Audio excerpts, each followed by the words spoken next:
नमस्कार दोस्तों, अभी हम इस वीडियो में आप सभी को हिंदी का सब्जेक्टिव क्वेश्चन बताने वाले हैं। सेंटअप एग्जाम वाला पूरा दोस्तों सब्जेक्टिव क्वेश्चन हूबहू यही आने वाला है। पूरा एकदम अच्छे से रट जाइए और आपको पता होना चाहिए मैं जो बताता हूँ पेपर में सेम टू सेम यही आता है। दोस्तों 50 नंबर का सब्जेक्टिव अभी हम आपको बता देते हैं, आप लोग तैयारी कर लीजिए।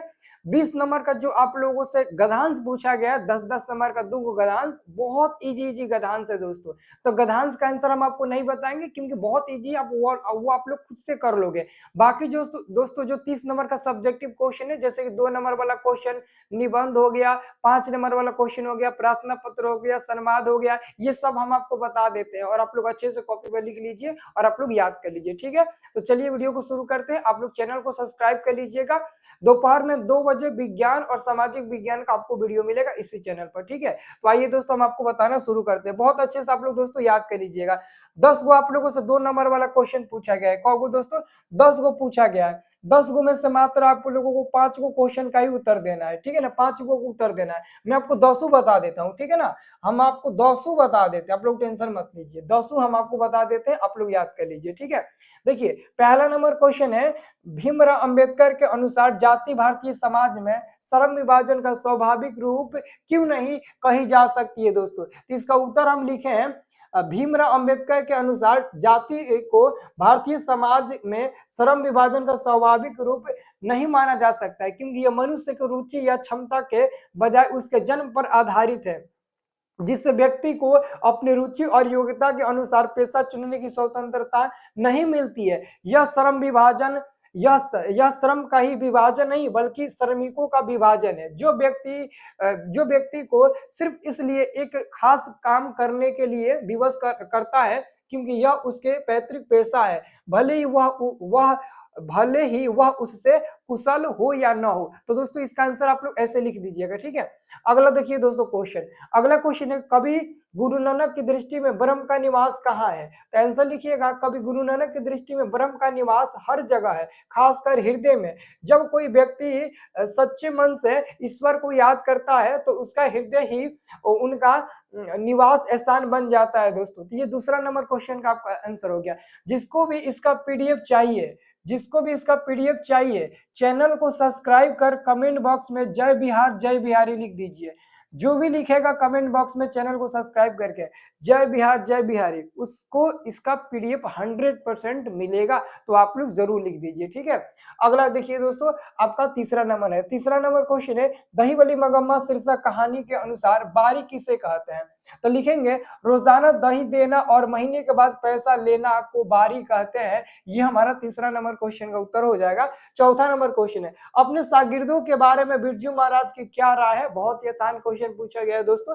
तो उत्तर लिखिएगा, बिरजू महाराज अपने शागिर्दों को संतान के समान मानते थे और उन्हें उन्हें नृत्य की बारीकियां सिखाने के लिए बहुत मेहनत करते थे। हालांकि वो यह भी मानते थे कि उनके कई शिष्य यश और धन पर अधिक ध्यान देते हैं और उनमें कला के प्रति पूरी तरह समर्पित लगन, संकल्प और साधना की कमी है। ठीक है ना, तो ये 4 नंबर आपका क्वेश्चन का उत्तर हो गया। ठीक है, चलिए अगला क्वेश्चन है दोस्तों, हमारी नींद शीर्षक कविता में कवि गरीब बस्तियों का उल्लेख क्यों करता है? तो लिखेंगे, कवि हमारी नींद कविता में गरीब बस्तियों का उल्लेख इसलिए करता है ताकि वह समाज में मौजूद आर्थिक असमानता और वर्ग संघर्ष को दिखा सके। इस बस्तियों का जिक्र कवि इस बस्तियों का जिक्र करके कवि यह भी बताना चाहता है कि कैसे संपन्न वर्ग द्वारा किए जाने वाले दिखावटी आयोजन जैसे कि देवी जागरण गरीब लोगों की वास्तविक संघर्षपूर्ण जिंदगी के समान व्यर्थ और हास्यास्पद लगते हैं। यह चित्रण कवि की गरीबों के प्रति गहरी सहानुभूति और उनके दुखों को दुनिया के सामने लाने की इच्छा को दर्शाता है दोस्तों। तो ये 5वां नंबर आपका क्वेश्चन हो गया। अगला है दोस्तों, अबिन्यो क्या है? अबिन्यो क्या है और वो कहाँ स्थित है दोस्तों? अबिन्यो फ्रांस का एक प्रमुख पुराना शहर है जो दक्षिण फ्रांस में रोन नदी के किनारे दोस्तों स्थित है। आप लोग लिख दीजिएगा। अगला प्रश्न है, धरती कब तक घूमेगी घूमेगी शीर्षक कहानी में सीता के बेटों का नाम लिखे दोस्तों। तो ये दोस्तों सीता है। ये कौन है दोस्तों? सीता है। सीता के दोस्तों 3 बेटे हैं। सीता के कितने बेटे हैं? सीता के 3 बेटे हैं। हम तीनों बेटों का नाम लिख देते हैं। पहला का नाम है दोस्तों कैलाश। कैलाश दोस्तों सबसे बड़ा लड़का है। कैलाश दोस्तों सबसे बड़ा लड़का है, तो ये कैलाश हो जाएगा। दूसरा का दोस्तों नारायण है। नारायण है। और तीसरा का नाम है दोस्तों बीजू, तीसरा का नाम है बीजू, तो बीजू नाम लिख देते हैं। इनकी पत्नी का भी नाम लिख देते हैं। इनकी पत्नी का नाम था राधा, राधा नाम था। इनकी पत्नी का नाम था भावरी, इनकी पत्नी का नाम था दोस्तों भावनी। नारायण की पत्नी का नाम था भावरी, ठीक है। और बिज्जू की पत्नी का नाम था पुष्पा, ठीक है ना, पुष्पा। आप लोग दोस्तों नोट कर लीजिएगा, ठीक है। तो यही तो आपको पेपर में लिख देना है, बस यही लिख दीजिएगा, आपका नंबर मिल जाएगा। अगला क्वेश्चन है, बिस्मिल्लाह खां जब काशी से बाहर प्रदर्शन करते थे तब क्या करते थे? उस्ताद बिस्मिल्लाह खां जब उस्ताद बिस्मिल्लाह खां काशी से बाहर होते थे तो वो विश्वनाथ और बालाजी मंदिर की दिशा में मुंह करके अपनी शहनाई बजाते थे दोस्तों। तो ये उत्तर हो जाएगा। अगला है, हिरोशिमा में मनुष्य की साखी के रूप में क्या है? सच्चिदानंद हीरानंद वोत्स्यान अज्ञेय रचित कविता हिरोशिमा आधुनिक सभ्यता की दुर्दांत मानवीय विविधता का चित्रण करती है। यह कविता आने वाले युग के लिए एक चेतावनी है दोस्तों।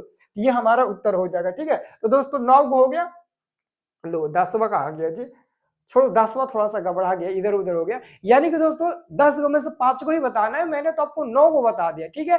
तो ये आपका 10 नंबर का हो गया। कॉपी में नोट कर लीजिएगा, हर एक क्वेश्चन को कॉपी में लिख लीजिएगा, ठीक है। ये आपका 10 नंबर का हो गया, ठीक है। अब हम आपको 5 नंबर वाला क्वेश्चन बताते हैं।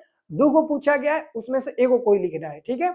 2 को पूछा है, 1 को कोई लिखना है, 5 नंबर वाला आपका क्वेश्चन, ठीक है। तो आइए हम आपको दिखाते हैं। ये देखिए दोस्तों, आपका 5वां नंबर क्वेश्चन, मैं तुम्हारा वेश हूं, तुम्हारी वृत्ति हूं, मुझे खोकर तुम अपना अर्थ खो बैठोगे। इसका आपको अर्थ लिखना है दोस्तों। इसका क्या लिखना है? तो अर्थ लिखना है दोस्तों। तो देखिए हम यहाँ पर अर्थ लिखे हैं।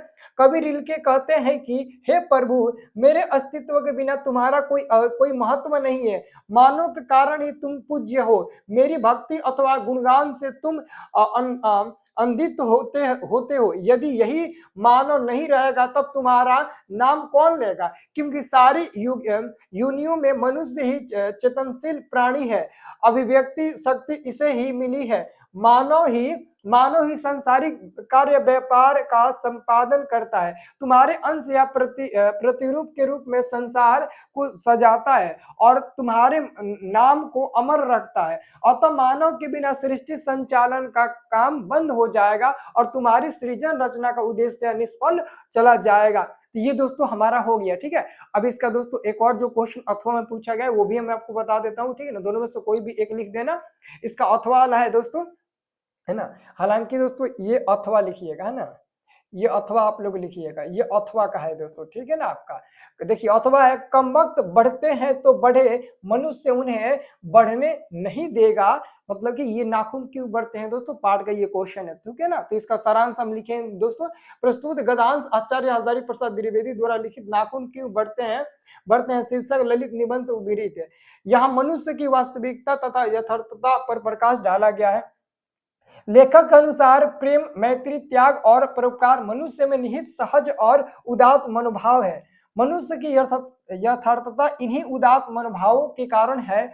वही मनुष्य यथार्थ में मनुष्य है जिसमें सबके प्रति प्रेम की भावना है, मैत्री की भावना है, त्याग की भावना है और शांतिपूर्ण रूप से सबके कल्याण की भावना है।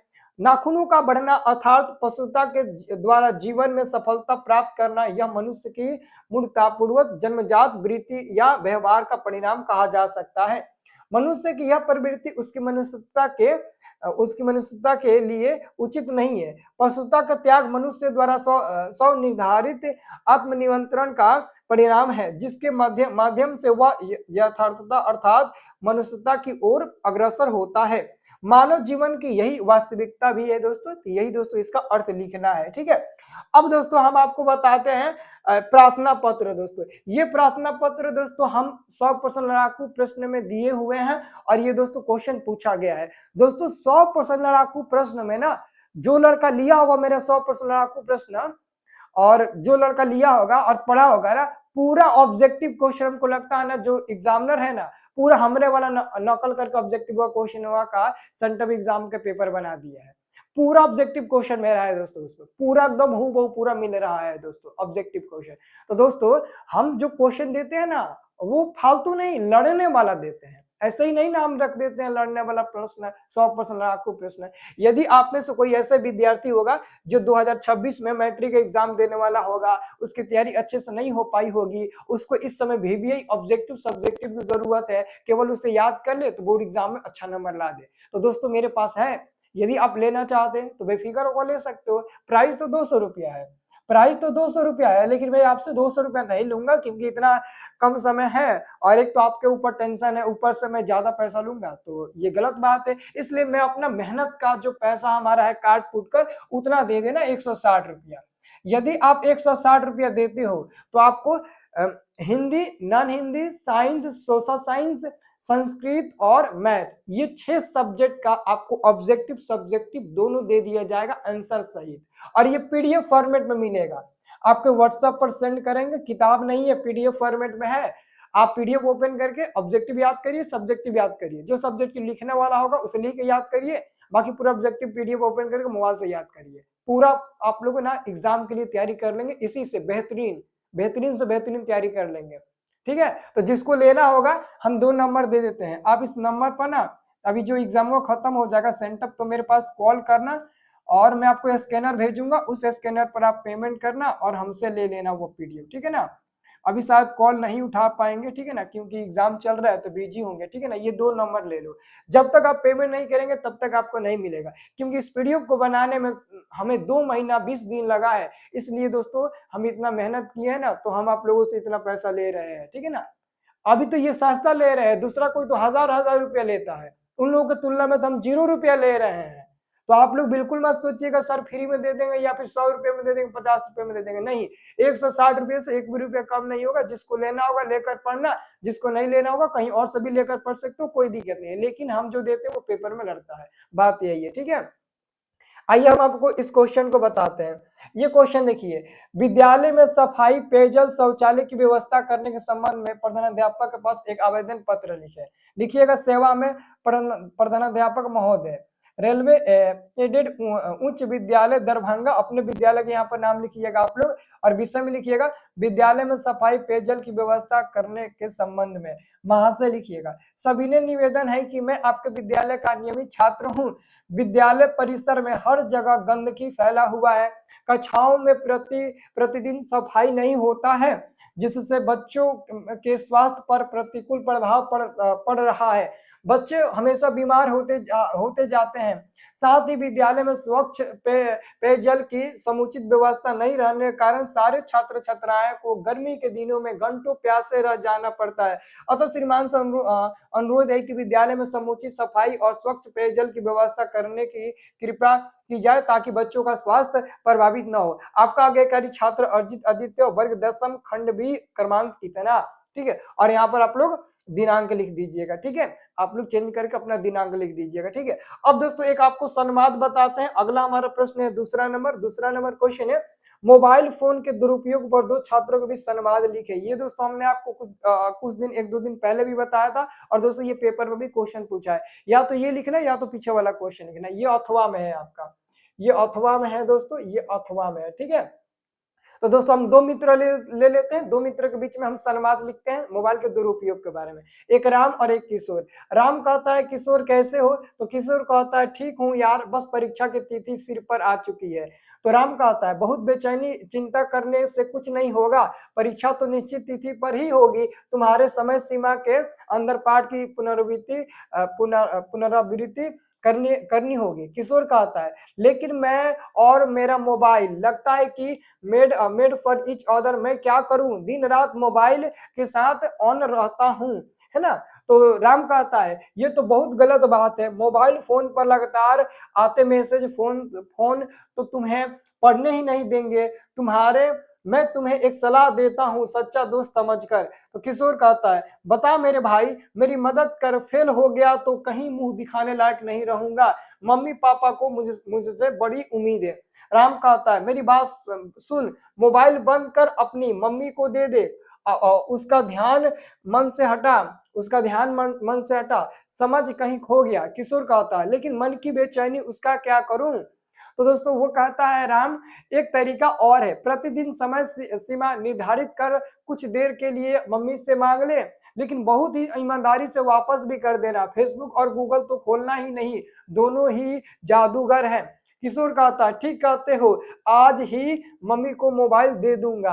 राम कहता है चलता हूँ दोस्त, ढेर सारी शुभकामनाएं। तो किशोर कहता है ओके राम, धन्यवाद, थैंक यू सो मच। ठीक है ना, तो ये आप लोग दोस्तों लिख दीजिएगा।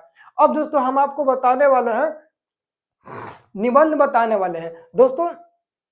5 को निबंध पूछा गया है। गणतंत्र दिवस पर पूछा गया है, वर्षा ऋतु पर निबंध पूछा गया है, ठीक है ना, प्रिय खेल पर पूछा गया है, प्रिय नेता पर पूछा गया है, और प्रिय कवि पर पूछा गया है। ठीक है, और वर्षा ऋतु पर पूछा गया है। ठीक है, तो ये सब पर पूछा गया है। तो ये तो हम गेस में ऑलरेडी दिए हुए हैं, आपको याद भी कराए हैं, तो चलो इसी को बता देते हैं, आसान है, आप लोग इसे याद कर लेंगे। ठीक है, देखिए वर्षा ऋतु पर निबंध लिखना है, भूमिका, महत्व, लाभ, हानि और उपसंहार लिखना है। पहले लिखिएगा भूमिका। भारत में वर्षा ऋतु एक बेहद ही महत्वपूर्ण ऋतु है। वर्षा ऋतु आषाढ़, श्रावण तथा भादो मास में मुख्य रूप से होती है। जून माह से शुरू होने वाली वर्षा ऋतु अप्रैल और मई की भीषण गर्मी से राहत दिलाती है। यह मौसम भारतीय किसानों के लिए बेहद ही हितकारी एवं महत्वपूर्ण है। और हम लोग महत्व लिखेंगे, वर्षा का मानव जीवन में बेहद ही महत्व है, क्योंकि पानी के बिना जीवन संभव नहीं है। वर्षा से फसलों के लिए पानी मिलता है और सूखे हुए कुएं, तालाब तथा नदियां को फिर से भरने का कार्य वर्षा के द्वारा ही किया जाता है। इसलिए कहा जाता है कि जल ही जीवन है। इस मौसम में छोटे छोटे जीव जंतु जो गर्मी के मारे जमीन के नीचे छिप जाते हैं, बाहर निकल जाते हैं। मेढक की टर की आवाज सुनाई पड़ने लगती है। आकाश में प्राय बादल छाए रहते हैं। ठीक है ना, अब हम लिखेंगे लाभ हानि। वर्ष में कृषि कार्य शुरू हो जाता है और चारों ओर हरियाली भर जाती है। धान की रोपनी शुरू हो जाती है, सबके थकान मिट जाते हैं। मनुष्य प्रकृति के सामने बौना है, प्रकृति पर किसी का कोई जोर नहीं चलता। ज्यादा वर्षा होती है तो चारों ओर नदियां उफान मारती है और बाढ़ की स्थिति उत्पन्न हो जाती है। इसी प्रकार बाढ़ की स्थिति उत्पन्न हो जाती है तो कई सारे घर उजड़ जाते हैं, पशु फसल सब बर्बाद हो जाते हैं दोस्तों। तो इसके नुकसान भी है और लाभ भी है दोस्तों। ठीक है, अब दोस्तों हम लोग देखेंगे इसका उपसंहार। मानव जीवन में जल का अत्यंत महत्व है, इसलिए अच्छी वर्षा के लिए हमें ज्यादा से ज्यादा पेड़ लगाना चाहिए, ताकि हमारा पर्यावरण स्वच्छ और हरा भरा बना रहे। हमें वर्षा जल को भी संचित करके रखना चाहिए, ताकि हमें कभी सूखे का सामना न करना पड़े दोस्तों। तो ये रहा दोस्तों हमारा सब्जेक्टिव क्वेश्चन। तो कमेंट बॉक्स में लिखो जय बिहार जय बिहारी। अब दोस्तों इसका पीडीएफ चाहिए, तो इसका पीडीएफ लेने के लिए दोस्तों कमेंट बॉक्स में एक व्हाट्सएप ग्रुप का आपको लिंक दिया गया होगा। कमेंट बॉक्स में एक व्हाट्सएप ग्रुप का लिंक दिया होगा। यदि आप उस व्हाट्सएप ग्रुप को ज्वाइन कर लेते हैं तो व्हाट्सएप ग्रुप में दोस्तों ये पीडीएफ आप लोगों को मिलेगा 7 बजे। ठीक है ना, 7 बजे सुबह में ये पीडीएफ मिलेगा। जो लोग 7 बजे के बाद देख रहे होंगे जाकर ग्रुप चेक कर लेना, उसमें पीडीएफ मिल गया होगा। और जो लोग 7 से पहले देख रहे होंगे 7 बजे इंतजार करना, आपके ग्रुप में ये पीडीएफ डाल दिया जाएगा। ठीक है, ओके। चलिए दोस्तों चैनल को सब्सक्राइब जरूर कर लीजिएगा, क्योंकि सामाजिक विज्ञान का भी सब्जेक्टिव आपको बताएंगे।